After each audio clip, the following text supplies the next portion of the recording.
గరికపాటి వారిని విమర్శిస్తే అది కేవలం బ్రాహ్మణుల్ని విమర్శించినట్టే, కావాలని చెప్పి విమర్శిస్తున్నారు, వైసీపీ వాళ్ళే విమర్శిస్తున్నారు, లేకపోతే హిందుత్వ ద్వేషులు విమర్శిస్తున్నారు అనేటటువంటిది ఒక మూర్ఖత్వం.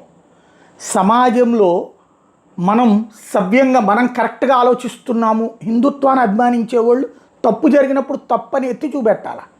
ఇప్పుడు గరికపాటి వారు మాట్లాడి దాన్ని సమర్థించేటటువంటి ఇక అసలు అది ఆ పదం వాడితే కూడా అసహ్యంగా ఉంటుంది.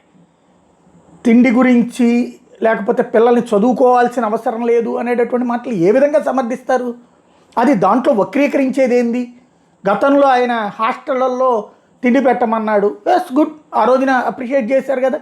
ఈ రోజున తప్పు మాట్లాడాడు, ఆయన క్షమాపణ చెప్పాలా, లేదా ఇలాంటిది ఇంకోసారి పునరావృతం కాకుండా ఉంటామని చెప్పాలా? అంతే తప్పించి ఆయన బ్రాహ్మణుడు కాబట్టి చెప్తున్నాడు, ఆ లెక్కనైతే కనుక మిగతా వాళ్ళు మాట్లాడినప్పుడు ఎవడన్నా సమర్థించాడే ఏంది?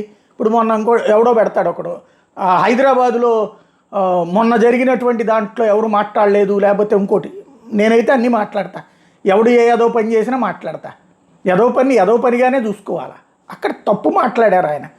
గరికపాటి వారు ఆ విషయంలో ఆవేశపూరితంగా మాట్లాడేయడం అన్నట్టు. ఇప్పుడు మొన్న ఆ లెక్కనైతే ఆయన అమరావతి అదే ఆంధ్రప్రదేశ్ని పేరు మార్చి తెలుగునాడు అన్నప్పుడు ఎవరు దాన్ని వ్యతిరేకించింది? స్వామీజీ, కమలానంద భారతి స్వామి తప్పు పట్టింది. మరి అప్పుడు ఆయన బ్రాహ్మణుడు కాబట్టి అని చెప్పారా?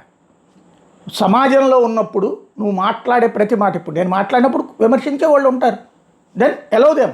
పొరపాటు నాదైతే సర్దుకోవాలా, తప్పని ఒప్పుకోవాలా, సర్దుకోవాలా. లేదంటే కనుక అంతే తప్పించి దాన్ని మనందరం వెనకాలేసుకుని వచ్చేటటువంటి యుద్ధం ఏదో మనకేదో అదో ప్రత్యేకం, దాంట్లో మళ్ళీ కులాన్ని తీసుకొచ్చి నువ్వే కులాన్ని తీసుకొచ్చి నీ కులాన్ని నువ్వు దూషించుకునేటట్టు చేస్తున్నావు.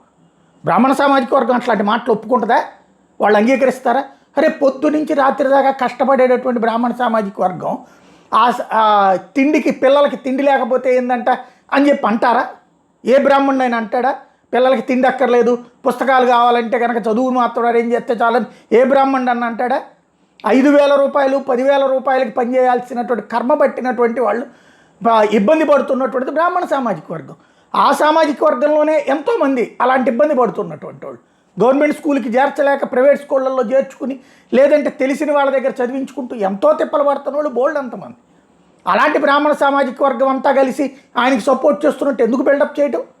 ఆయన పొరపాటు మాట్లాడినప్పుడు పొరపాటు మాట్లాడాడు అన్నటువంటిది ఒప్పుకోండి, దాంట్లో కులాన్ని తీసుకురాదు. కులం చాటున ఆయనకి అందులో తప్పుని సమర్థించే ప్రయత్నం చేయొద్దు.